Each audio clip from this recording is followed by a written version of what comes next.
Welcome back, guys. 1-1 here on TSL Round of 8 Saturday. We've arrived on Ohana. Our player in the bottom right, hopefully correct this time, it's the Terran player Sting, the player that's been taking it kind of out of the norm. It worked for him in game number 1. Not so successful in game number 2. His opponent, the defensive and well-reserved Protoss player, the blue player in the top left, LGIM first. And Sting, not only in Terran vs Protoss, has this aggressive manner, this aggressive style of play, even in the games he played previously against BCQT and Dogforce. Pretty much all the games were pre-15 minutes. He just uses harassment and aggression and then finishes off with a very solid timing. And that's got him so far in this tournament, but is it going to continue through? Because the longer the series, the harder that style is actually going to achieve results. I think that's a very key point that you just brought up, is that when Sting's successful, it's not the cheese or it's not the strange builds that's actually killing his opponent. He's using that to dictate the pace of the play, and then he's got very strong timings and very strong follow-ups. When he goes for builds that, like we saw in last game, that are just kind of traditional all-ins and not just trickery that's going to set the pace of the play, it doesn't find as much success for him. This time, though, First is going to get in there before anything, most likely will be that Sting is going to be able to go just for a regular one barracks expansion because there's nothing to hide anymore. No, he is actually going to throw down the gas anyway, but this now is a lot easier for, of course, First to read into. He's like, all right, well, it's definitely not one barracks command center, it's not any 3 barracks before, and all those builds we talked about before, the list has been narrowed down, but not narrowed down that much because there's still a lot of options available here from him to choose from. Yeah, let's see how First follows it up. We've seen him play 2 different styles. Today it's been Robo into expansion, so playing kind of the more safer route. But now that he's been inside, he's seen the gas. I'll be interested to see the expansion time that First chooses to go for. Dropping that pylon, going to drop the cybernetic score next, and sticking on 1 gas. So let's pay attention for what his follow-up here is. His follow-up should be just 1 gateway expansion, to be honest, because knowing that the regular play has been pushed away, 1 barracks command center, and also the triple barracks only mineral style of aggression is not going to come, and it is some form of tech up into factory, then he knows he has a lot more time to go ahead and expand and then add on additional gateways, then add on the Robo. So he's even skipped a Zealot here. That's actually very dangerous against Sting, but to be honest, he knows that Sting doesn't have spare minerals to throw down a spare engineering bay like that to try and punish an opponent that doesn't go Zealot, because of course he needs everything to throw into whatever he's trying to do, and it's actually going to be a Tech Lab. Yeah, look at this, Tech Lab adding on to the barracks. Sting has quite a bit of gas here. He's approaching the 100 barrier on gas. He's only got 1 Harvester in that gas, so he's going for a concussive shells Marauder build here, and First not going for the expansion. Looks like he's actually going to drop a Robo, I would imagine. He's got the minerals for it. No, going for a Sentry and continuing to spend Chrono Boost energy on that cybernetic score. And that Marauder is going to try and catch this Stalker. If that Stalker goes too far and tries to poke up the ramp to see how many Marines there are, see if he's expanded, that Stalker's dead. Very interesting build though from Sting. That's what I mean. You can choose out of so many options. Marauder Expand is actually probably one of the worst builds in nowadays of Terran vs Protoss. It's just not strong. You're very weak against Void Rays and weak against early aggression because Marauders alone, once there's a heavy cross army, are just not good enough. But he's looking to trap his opponent and of course can get a much earlier stim upgrade because of getting that Tech Lab down so early on. Yeah, and this is what we've said about Sting. He's got these kind of strange openings, these builds that you don't typically see, but he's still got solid play behind it, getting that expansion up well before First is even considering an expansion. He's going all the way to Robo and getting a 2nd gateway here. And now look at this little force pressing out. Stalker isn't going to walk by the Xel'Naga Watchtower, but is in a full retreat, going to try to get up his ramp. Only a single Sentry waiting there. He's got the robotics complete. And look at this, forced to go for an Immortal first before the Observer.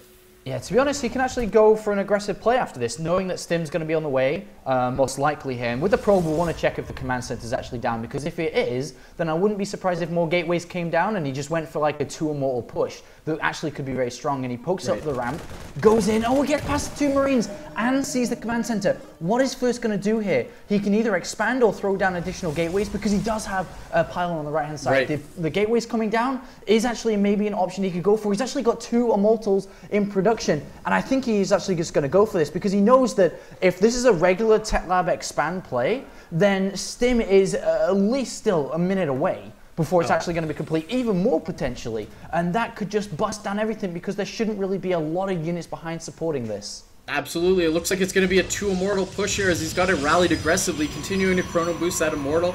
As you mentioned, Stim very delayed. It's got over a minute remaining to be completed, and Sting is actually trying to put reactors onto both of these barracks, whose production is going to be significantly delayed. Looks like he's taking a defensive posture here, putting up the bunker, but Immortals are just going to shred that down.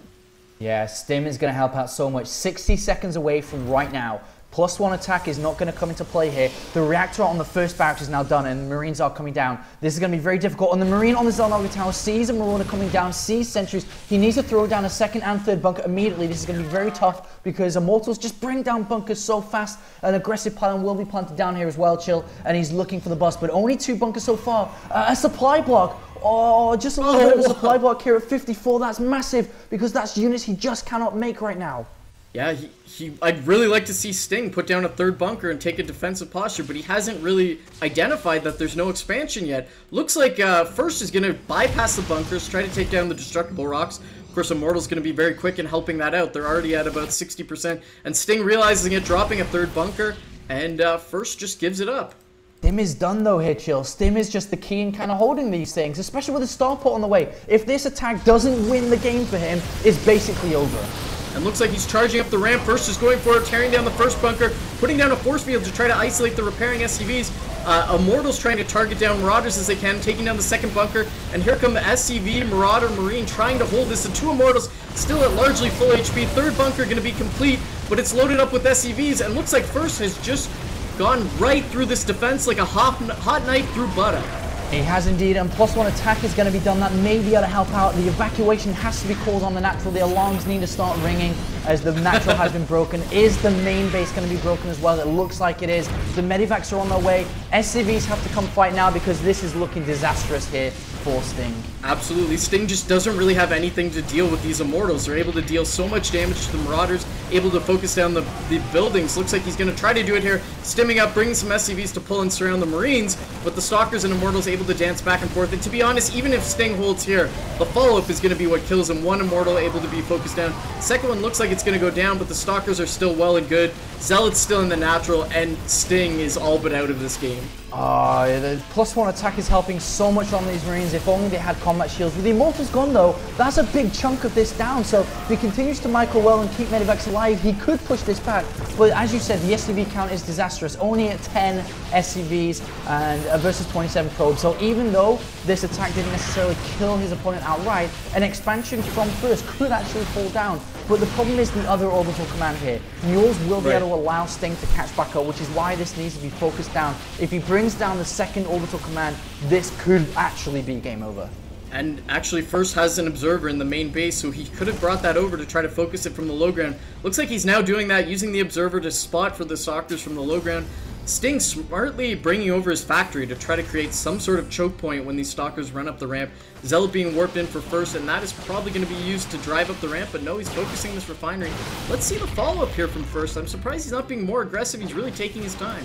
Yeah, and the longer he takes, the easier this gets for Sting. I'm so surprised that we didn't see a just cut of units for a Nexus to come down immediately. It has to come down, otherwise he may not be able to continue through in this game. With another medivac coming out, the Marine count with +1, with almost +1 armor as well. It's going to have 1-1 versus 0-0, more Zealots warped in, 4 more Zealots. The army supply heavily in favor of First, but the sheer quality of these Marines is basically a gunfight versus a knife fight, and with the distance of these Marines, of course that's going to help out so much. Yeah, I'm really surprised with how First is playing this, and Sting actually scanning and stimming and taking down that observer, and he now fully controls the high ground. Look at this, why is he pushing down? Looks like he really wants a fight here. He really has a lot of, he really believes in these 1-1 Marines trying to stim and move forward. Force field going down, and look at the damage these Marines are going. All the Zealots are down, and now it's just Stalker against Marine, with the medivacs doing so much work, now completely out of energy. Stalker's trying to dance back and forth. Oh my god, this may be a complete elimination of both the armies, and Sting is going to come out ahead. What is going on, Apollo? Oh, so close here, Chill. The Zealots are going to be kited all day long. A robotics base coming down as well. There's going to be enough money for a Colossus. Probably not Thermal Lance, though, so this is going to be interesting. No units left. All the pylons are now going to get cleaned up as well. I have no idea how this is going to work out. A Colossus immediately started. He could go for Thermal Lance, but to be honest, he only has a single Colossus. He actually needs to use that gas in Sentries now, having lost those to support the Colossus. He needs Force Fields. He needs Guardian Shield as well. But right now, Sting has the momentum. He can move out before the next follow-up is ready. And to be honest, I think he's expecting a Nexus to be there. He will be pleasantly surprised when there is not. Absolutely, a complete reversal of what we saw in the early game here. Look at the minerals in the main base of First. They're quickly approaching non-existence, and that's going to be a bad time for First. Looks like he's going to try to maximize his army and go for one final push. Sting has now reclaimed his natural, dropping his orbital command, which was smartly kept alive there in his main base, dropping those mules as he's mined out his main base almost as well. Yeah, this is just such a crazy game that doesn't make sense at all. Combat Shields is on the way, Marauder is coming down too, but that orbital has landed, so the SCV count actually looks at 22 versus 27, a decent hit, decent count for Sting, because he's got mules as well, he's got the Medivacs, the Colossus is out, it does not have Thermal Lance, so a Stim, an attack up will do a lot of damage. If Sting commits to a drop, he'll die, he needs to attack this straight up, but it's going to be so difficult with Force Fields there. Vikings actually need to be made. Supply block. Oh my god, things aren't just... This is just a wacky game and everybody's out of their comfort zone here, which makes it so entertaining. And looks like Sting is preparing to go on this Colossus, fanning out, but now we're going to run back, stimming and moving forward. First needs to keep this Colossus alive. Shields are already down on that Colossus, now taking a lot of swipes, dealing tons of damage, but without Thermal Lance, he will not be able to chase down these armies, but dealing tons of damage to the Medivacs.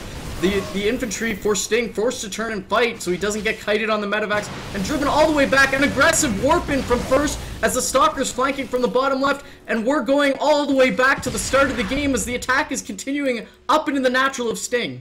And the thing that killed Sting here is he didn't know about the expansion. Only now with that factory he sees, oh wait a minute, you were still one base all in. Why did I attack? Why did I move out? As he screams down into his keyboard, and he knows that that was a disastrous move. Vikings are starting to come out. The command center has been evacuated once again, but First is ready. The shields are back on this Colossus and they're ready to fight. Yeah, and First is able to charge up the ramp. He doesn't get caught in that choke point. Here come the Vikings. Guardian Shield going up. SCV's trying to tank for these infantry units. Colossus goes down, and that means the infantry units are going to have a field day isolating First on the ramp and taking everything out. And here goes the orbital one more time back to the natural. Oh, indeed it is, and now Sting is in great position with that Colossus falling down. There's no sheer power to this army, and Marine Marauder with Medivac support, with Vikings, if another Colossus was made, is going to clean up this series, or should I say this game, this map, as Sting with his 1-1 upgrade smashing things here, and he's just looking in great shape, even though this has just gone left and right. Upside down, the game is flipping around. I don't know what replay we're in, what game or what day it is anymore, Chill, as things are just absolutely insane here. And First trying to warp in the last few units, and I think he's about to walk up into his death. Well, here he goes, charging up the natural. Doesn't have anything that does any sort of AoE here, getting completely stunned by those infantry units, and that is the GG, and wow. First